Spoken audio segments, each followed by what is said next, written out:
Isso, a história do CBV Eldorado do Sul aí começou com os fundadores lá em 2007, né? Depois de uma enchente que teve ali em meados de setembro. Então a população mesmo sentiu a necessidade, se reuniu, todo mundo ajudou, enfim, os resgates, né? E a defesa civil do município também, que às vezes não tinha tantos recursos como tem hoje. A figura do bombeiro ela é muito associada ao incêndio, né? E digamos que o incêndio ali é 20% dos nossos atendimentos hoje. Então tem muitos outros atendimentos.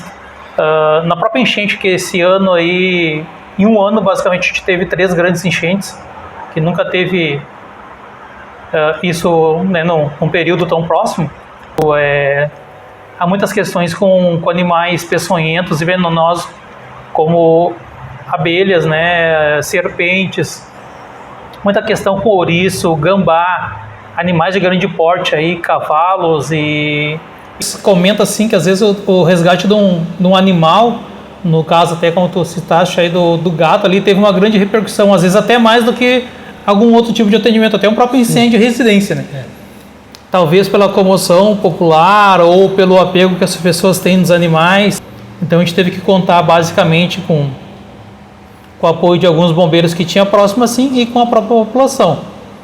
Mas o grande aprendizado que ficou de maio é que cada vez a gente vai ter que estar mais preparado, com mais equipamento e principalmente na prevenção, com dicas com as pessoas da comunidade. O que a gente sempre diz, né, que o bombeiro ele vai na contramão de onde as pessoas querem fugir. As pessoas estão fugindo do incêndio, o bombeiro vai contra. As pessoas querem sair de um acidente de trânsito e o bombeiro vai. É um incêndio florestal, o bombeiro vai. É uma inundação, as pessoas estão fugindo da água e o bombeiro está entrando na água para resgatar quem ainda ficou. O que motiva aí é saber que a gente tem como ajudar as pessoas. Alguém tem que fazer essa parte, porque a gente se coloca no lugar dessas pessoas. Rapaziada, o tema hoje é CBV. Fomos até o quartel do Corpo de Bombeiros Voluntários de Eldorado do Sul, conversamos com o comandante Rodinei, que falou um pouquinho sobre a corporação, sobre a sua trajetória dentro da corporação, dentro do CBV de Eldorado do Sul, sobre as ocorrências que acontecem, sobre seus trabalhos na enchente, isso e muito mais. Então eu te convido agora a acertar o dedo no like, comentar e compartilhar para que o YouTube e o Facebook possam espalhar esse vídeo para mais pessoas. Está inscrito no nosso canal, o canal NG no YouTube? Ainda não? Então se inscreva aí, não perca tempo, se inscreve. Não está seguindo a nossa página Nelson Goulart no Facebook? Está esperando o quê? Siga lá, é de graça, não custa nada e você vai sempre ter bons conteúdos aqui todas as semanas. Então não perca tempo não, curta lá, se inscreva no nosso canal. E agora o meu diretor vai rodar a vinheta e eu já volto conversando com o comandante Rodinei, que vai falar sobre os trabalhos do CBV, o Corpo de Bombeiros Voluntários, esses bombeiros voluntários que são os verdadeiros heróis, mas não usam capa, usam farda.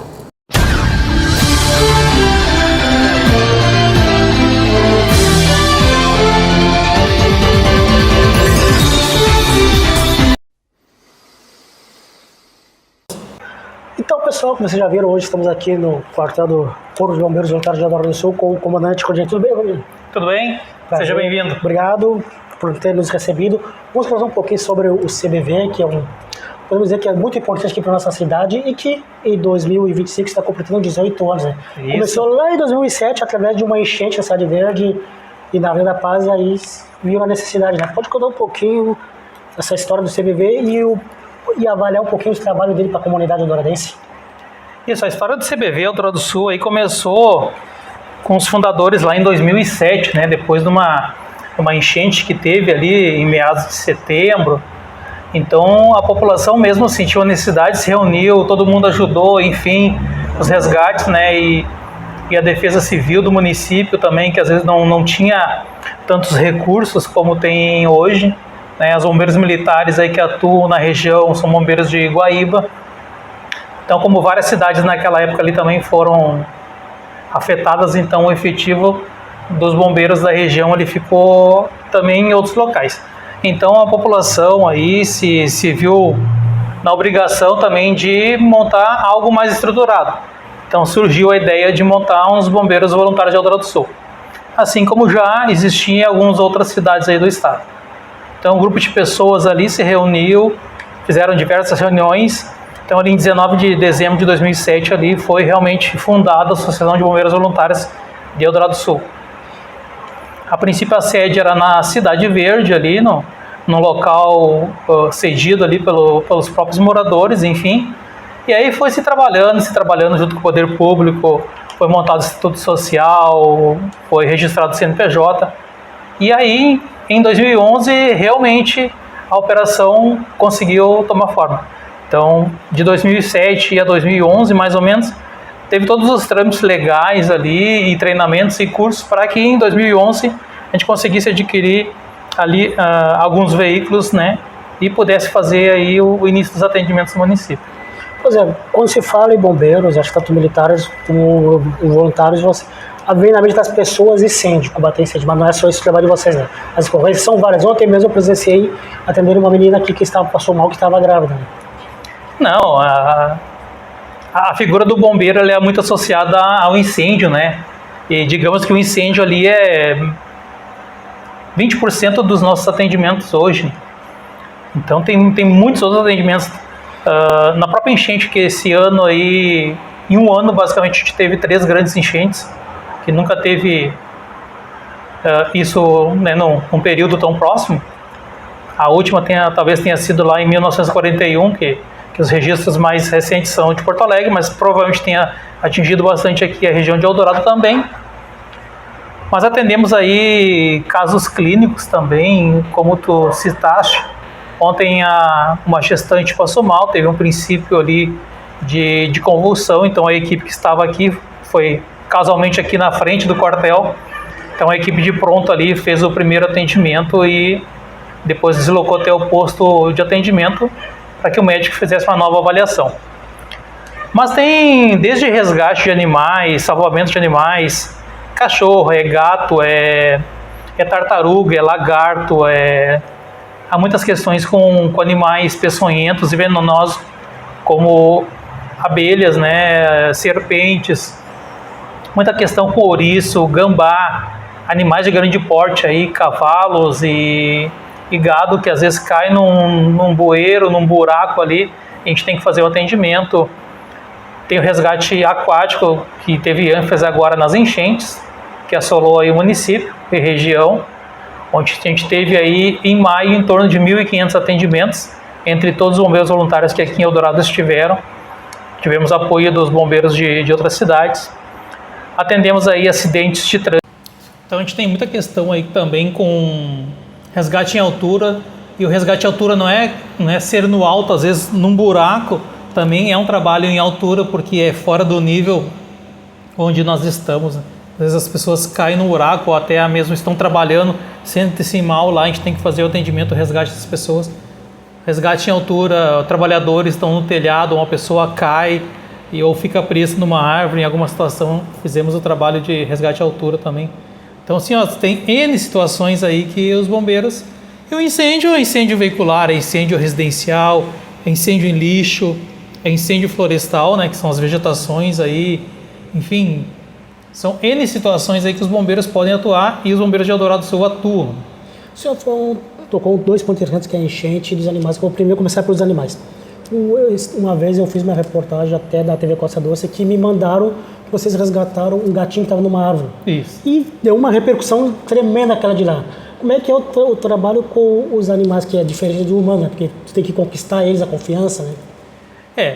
A gente até às vezes comenta assim que às vezes o resgate de um animal, no caso até como tu citaste aí do gato ali, teve uma grande repercussão, às vezes até mais do que algum outro tipo de atendimento, até um próprio incêndio de residência, né? Talvez pela comoção popular ou pelo apego que as pessoas têm nos animais, ou até pelo descrédito às vezes no ser humano, as pessoas confiam mais e se apegam mais no seu pet. Muitas vezes a pessoa mora sozinha, vive sozinha, e o seu companheiro de vida é um pet, é um gato, é um cachorro, é um pássaro, às vezes é uma tartaruga, enfim. Então, quando há um resgate animal, ele é um pouco mais complexo, porque o animal, por mais que ele demonstre estar com algum ferimento, enfim, ele não consegue, às vezes, te demonstrar isso, né? Porque As pessoas, às vezes, quando tu chega num acidente, a pessoa consegue falar, ela consegue dizer o que está sentindo. E o animal, às vezes, a gente tem que observar alguns sinais.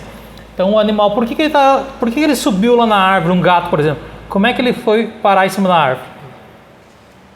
Às vezes, ele está com medo de descer porque tem cães próximos. E, às vezes, por telefone mesmo, a gente dá essa orientação para a pessoa. Tem cão próximo? Tem. Então, tira os cães para outro lugar. E quando vê, ela liga de, o gato desceu agora. Então, a gente não precisa fazer esse deslocamento e, ao mesmo tempo, tu já está orientando e ensinando a população como proceder. Não precisa exatamente estar lá no local, mas tu tem que saber como bombeiro o que fazer nessa situação. O atendimento telefônico, às vezes, ele já resolve metade da questão. Sim. Às vezes é um animal que entrou no meio, entre duas paredes também e se trancou. A gente tem que fazer o arrombamento de uma das paredes para fazer o resgate do animal. Entrou embaixo da residência num buraco e não consegue mais sair, numa tubulação.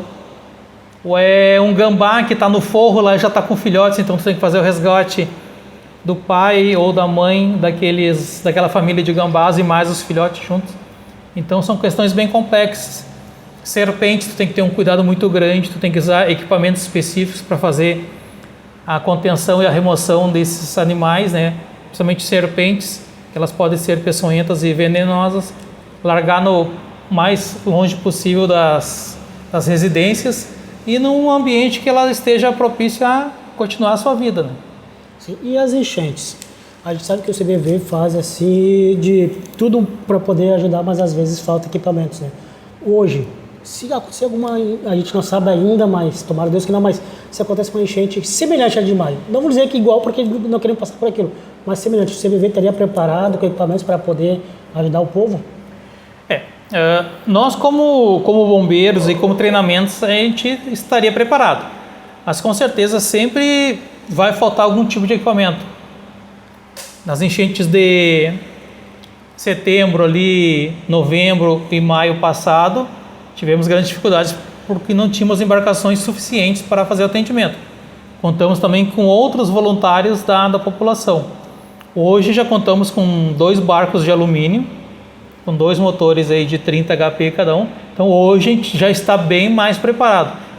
Constantemente fizemos cursos, temos cursos de arraiz amador e moto aquática, adquirimos novas roupas aí de neoprene, capacetes, boias, coletes, então estamos cada vez mais preparados para isso. Claro que o que aconteceu em maio, nenhum lugar ia estar preparado. E a grande questão de maio é que 90% dos municípios também foram atingidos. Então não conseguia ter apoio de tantos voluntários em tão pouco tempo, porque eles também estavam atuando nas suas cidades de origem. Então a gente teve que contar basicamente com o apoio de alguns bombeiros que tinha próximo assim e com a própria população. Mas o grande aprendizado que ficou de maio é que cada vez a gente vai ter que estar mais preparado, com mais equipamento e principalmente na prevenção, com dicas com as pessoas da comunidade. 2 dias antes de chegar a inundação em maio, nós já tínhamos largado vídeos nos nossos canais das redes sociais que a inundação viria e ela viria com um nível bem maior do que foi em setembro e novembro anterior. Então algumas pessoas já se precaveram e já estavam saindo das suas residências, sem deixar a água chegar para depois pedir o resgate.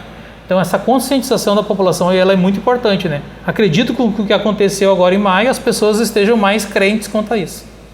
E quanto o senhor hoje está à frente do CBV como comandante, como é que o senhor avalia esse trabalho do CBV e principalmente nesses momentos assim, de dificuldade, como eu falei, às vezes com pouco materiais? A gente está, eu como comandante presidente da instituição assim, né, eu sinto agraciado e honrado por ter junto conosco aqui tantos bombeiros assim capacitados e que honram a sua camiseta. Todos que aqui estiveram deram suor, inclusive todos os bombeiros que aqui moravam em Eldorado foram atingidos, deixaram as suas casas para trás, levaram as suas famílias para os locais seguros e retornaram para continuar ajudando a comunidade. Então os bombeiros de Eldorado do Sul eles estão preparados, tem alguns equipamentos ali que ainda podem melhorar, mas a população não está desassistida. E qual assim, as suas metas estão como comandante do CBV?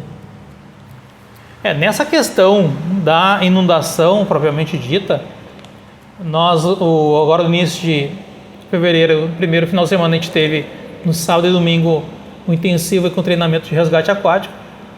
A gente levou os barcos e os motores para próximo do Lago Guaíba e lá fizemos práticas, né, reais de resgate de vítimas. Estamos aí com um projeto junto ao Poder Público para a aquisição de uma moto aquática para 2 a 3 lugares, e essa moto aquática ela vai vir ter um grande ganho no nosso tipo de atendimento. Alguns locais onde o bote inflável ou um barco de alumínio não consegue chegar, ou a navegabilidade ali seja dificultada por alguma situação, a moto aquática consegue fazer esse resgate bem mais rápido, né, e deixando que a população seja bem atendida no menor tempo possível.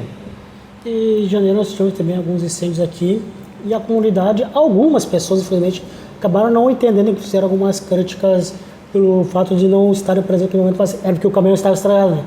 Eu queria que você falasse um pouquinho essas dificuldades que tem e explicar para as pessoas também que às vezes não tem essa compreensão. Não é a grande maioria, mas sempre tem aqueles que não entendem e fazem questão de comentar para discordar o ódio, né? O que a população, que é a minoria hoje, não sabe ainda, é que os bombeiros voluntários de Jaraguá do Sul são 100% voluntários, ou seja, eles não recebem nenhum tipo de remuneração para estar aqui. Eles doam o seu tempo, né? E o tempo é o bem mais precioso que nós temos hoje em dia. O tempo, depois de gasto, ele não volta mais atrás. É isso que as pessoas têm que entender, que os bombeiros voluntários de Eldorado do Sul são bombeiros voluntários. As atividades são as mesmas de um bombeiro militar, porém eles não são servidores públicos e não trabalham para uma empresa privada. E no momento que as pessoas dizem que estavam sem o caminhão, enfim, nesses incêndios que teve principalmente em janeiro, nós estamos com os caminhões que também foram afetados com a inundação, porque a preocupação inicial era salvar as pessoas, as vidas. Então algumas viaturas foram atingidas pelas inundações e foram danificadas. Mas em momento algum a cidade ficou desassistida. O que houve, o que ainda estamos, são com 2 caminhões com as bombas com problema, por falta de peças da própria empresa que faz a manutenção, porque não é tão simples fazer a manutenção num caminhão de bombeiro, não é qualquer lugar que faz. Hoje, basicamente, o Rio Grande do Sul são 2 empresas que fazem manutenção, uma em Erechim e outra em Santa Cruz do Sul, então não é tão fácil realizar a manutenção. Porém, o caminhão ele tem uma bomba auxiliar que a gente não deixa essa população desassistida. É uma bomba de menor capacidade, porém a gente dá o primeiro atendimento e, se for o caso, a gente solicita apoio para os colegas do Parque Eldorado ou os bombeiros de Guaíba. Então a população em nenhum momento fica desassistida, né? Mas caso venha assim, a todos os veículos, por uma coincidência, tiverem problemas, a população vai ser avisada quanto a isso, e os quartéis próximos ficarão de sobreaviso caso seja necessário, eles deslocam no menor tempo possível.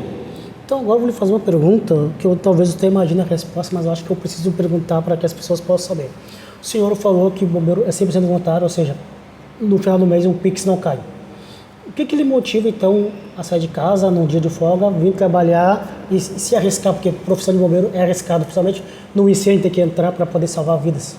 O que a gente sempre diz, né, que o bombeiro ele vai na contramão de onde as pessoas querem fugir. As pessoas estão fugindo do incêndio, o bombeiro vai contra. As pessoas querem sair de um acidente de trânsito e o bombeiro vai. É um incêndio florestal, o bombeiro vai. É uma inundação, as pessoas estão fugindo da água e o bombeiro está entrando na água para resgatar quem ainda ficou. O que motiva aí é saber que a gente tem como ajudar as pessoas. Alguém tem que fazer essa parte, porque a gente se coloca no lugar dessas pessoas. E se fosse eu que estivesse precisando, quem iria me ajudar? Assim como tem pessoas que também fazem um trabalho voluntário de outra maneira, elas vão lá no asilo, conversam com os idosos, vão no orfanato, brincam com as crianças, vão no APAI lá, fazem o seu trabalho voluntário, como em outras tantas situações, fazem um sopão solidário lá, mais para o inverno, enfim. Agora, nas inundações, teve inúmeras equipes de voluntários que fizeram limpeza nas casas, enfim. O nosso trabalho é ser bombeiro. talvez muito em parte as pessoas que aqui estão, o sonho delas era ser, lá quando era pequeno, ser bombeiro. Mas por N motivos, talvez não conseguiram prestar um concurso público, ou enfim, ou a idade já passou, ou as condições financeiras na época não eram favoráveis, enfim, não conseguiram fazer um concurso, né? Porque o concurso ele tem uma idade limite, enfim, tem alguns pré-requisitos. E o bombeiro voluntário ele vem de completar essa lacuna que existe quanto a cidades que não existe nenhum tipo de quartel de bombeiro. Então, o bombeiro voluntário ele vem agregar a isso ao poder público. Então, é a comunidade ajudando a comunidade. A gente sabe que o Estado ele não tem braço para atender todo o Rio Grande do Sul, assim como o Brasil como um todo. Então, o bombeiro voluntário ele vem apoiar, né, as instituições públicas nesse caso. Então, basicamente o que motiva nós é poder ajudar as pessoas, a querer ajudar as pessoas e sem esperar nada em troca, né? Porque 99% dos casos e das pessoas que a gente atende, a gente não conhece e talvez nunca mais vai ver essas pessoas, né? Então, o senhor falou em ajudar as pessoas e sem ouvir. Então, se eu lhe perguntasse se teria alguma ocorrência que lhe marcou, o senhor seria alguma ou são todas? Se tu perguntar isso talvez para alguns outros bombeiros voluntários, eles possam até dizer que teve algumas ocorrências que tenham marcado mais, impactado, enfim, que ficaram pensando por algum tempo, né? Eu psicologicamente tento não me envolver com as ocorrências, porque a gente tem que chegar, fazer o nosso trabalho no menor tempo possível, com a maior eficiência possível e sair do local. Porque não podemos nos envolver psicologicamente ou emocionalmente com as ocorrências, porque isso tu pode trazer alguns problemas para ti, problemas futuros talvez, ou até mesmo tu ter algum problema durante a ocorrência. Quando a gente vai no acidente de trânsito, por exemplo, a gente não se envolve com quem era culpado, quem assinou, passou o sinal vermelho, ou por que atropelou a pessoa, por que não atropelou, a pessoa estava na faixa de segurança, tu não viu, enfim. A gente faz o atendimento sem distinção nenhuma.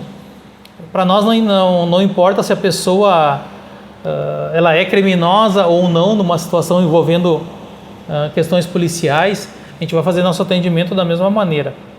Claro que tem situações assim que são talvez que a gente converse mais depois, que a gente faça estudos de caso. Teve uma situação que foi bastante discutida depois aqui durante as guarnições, foi da policial militar, aí a questão de uns 3 anos atrás, uma colisão frontal na BR-290 com uma carreta, estava ela e o filho dela de 6, 7 anos. Então foi uma colisão frontal, ela estava indo sentido Porto Alegre Charqueadas, ali na 290, quilômetro 117, 118, por ali. E depois a gente viu as filmagens do caminhão, o caminhão tem câmeras, e a gente viu que ela veio na contramão e colidiu frontalmente com essa carreta, sem ao menos tentar desviar. E chegando lá, né, estava essa criança no banco de trás, no assento ali, elevado, e mesmo assim ela foi projetada contra o para-brisa do veículo, né, e os dois vieram a óbito no local. Então teve bastante repercussão esse caso aí, porque pelas imagens ninguém entendeu o porquê que ela estava no contramão, só tinha ela naquele momento na rodovia e ela estava transitando na contramão e foi de encontro ao caminhão, né? Então isso aí foi bastante conversado na época. O senhor falou em se preparar psicologicamente. Durante os treinamentos para ser bombeiro voluntário, tem muito isso? Durante o treinamento, sempre que possível, a gente consegue trazer aí uma pessoa, né, da área de assistência psicológica, assistência social, para que converse com os bombeiros, né, com o pessoal, para que eles não se sintam às vezes incapazes se não conseguirem atuar ou fazer todo o atendimento, né? Por isso que a gente sempre trabalha em equipe. Todos nós temos limitações, ou seja, num tipo de atendimento ou no outro tipo de atendimento. Por exemplo, tem pessoas que não se adaptam muito bem com resgate à altura, outras com resgate aquático. Então nós, como comando, enfim, a gente já sabe dessas limitações e não expõe as pessoas tanto a esses riscos. Claro que se precisar, ela vai estar pronta para isso, mas a gente tenta não expor tanto as pessoas, né, para que seja feito um atendimento mais rápido e eficaz possível. Então, durante os treinamentos, a gente sempre conversa com as pessoas. Durante a própria entrevista que as pessoas se candidatam para fazer o curso de formação, a gente já percebe se aquela pessoa tem as mínimas condições de ser bombeiro voluntário ou não, porque a gente também não pode, não é só a vontade de ser bombeiro, a vontade de ajudar, que faz com que a pessoa realmente seja um bombeiro voluntário. E quem está assistindo ter essa vontade de ser um bombeiro voluntário, já tem inscrição aberta, uma nova turma ou ainda não? Nós temos a intenção de uma nova turma aí pelo mês de abril, início de maio. Então, para quem quiser se tornar um bombeiro voluntário em Eldorado do Sul, pode entrar nas nossas redes sociais, tanto o Instagram quanto o Facebook. Ali vai ter algumas orientações, pode chamar nas mensagens ali que o pessoal sempre vai atender e vai dar as orientações. Temos algum grupo provisório dos candidatos, onde essas pessoas entram em contato, é realizado algumas perguntas. Baseadas nessas perguntas, as pessoas já entram no grupo do WhatsApp e aguardam as próximas informações de quando será o curso. Então, acompanhando as redes sociais, aí todos ficam informados na maneira certa e na hora certa. E quem também se interessou e quiser ajudar vocês, como é que faz? Como o nosso é um trabalho voluntário, né, e temos também uma parceria com o poder público aí do município de Eldorado do Sul, mas toda doação, todo o incentivo, ele é válido, né? Então, para quem quiser ajudar, pode vir ajudar aqui a cuidar do quartel, dar um apoio numa manutenção, num ar-condicionado que estragou, numa porta que estragou, numa parede, enfim, na estrutura. Mas se quiser ajudar com algum tipo de material, com algum tipo de equipamento, também é bem-vindo. Às vezes materiais de APH que são utilizados bastante também, as pessoas podem doar. Às vezes a pessoa fez algum curso de bombeiro civil, alguma situação, e tem um uniforme, algum tipo de EPI que ela não vai mais utilizar, elas podem vir e doar para a instituição. E quem quiser ajudar financeiramente, tem uma conta específica que é do nosso CNPJ, que é o Pix 10 424 594 1000 invertido 11, que é o nosso CNPJ, que as pessoas podem fazer doações lá, pode colocar o seu nome, que vai ser realizado um agradecimento, né? Ou se quiser fazer de forma anônima também não tem problema. Então a gente sempre sugere que a pessoa faça no meio eletrônico, né? Porque para isso a gente consegue fazer a prestação de contas da maneira mais transparente e com clareza possível. Então, comandante, eu agradecer por ter nos recebido aqui, ter falado com a gente. Nós é que agradecemos. Quero então que o senhor deixe agora uma mensagem então, para a comunidade de Eldoradense, para quem está assistindo também. Então, aí para a comunidade de Eldorado do Sul, né? Eu, Rodinei, presidente e comandante da instituição aqui, quero deixar a comunidade bem tranquila que todos os atendimentos que chegam até nós, ou nós fizemos o atendimento, ou a gente presta informação de quem pode fazer esse atendimento. Porque muitas vezes as pessoas querem uma informação, ou estão com alguma dúvida, ou ainda acham que é os bombeiros que têm que fazer, porém a gente orienta da maneira correta, mas as pessoas podem ficar tranquilas que os bombeiros voluntários de Eldorado do Sul estão completando aí nesse ano 18 anos de instituição e que estamos preparados ali da maneira melhor possível para atender todos. Então, você gostou? Deixe o like, comente e compartilhe. Um abraço a todos.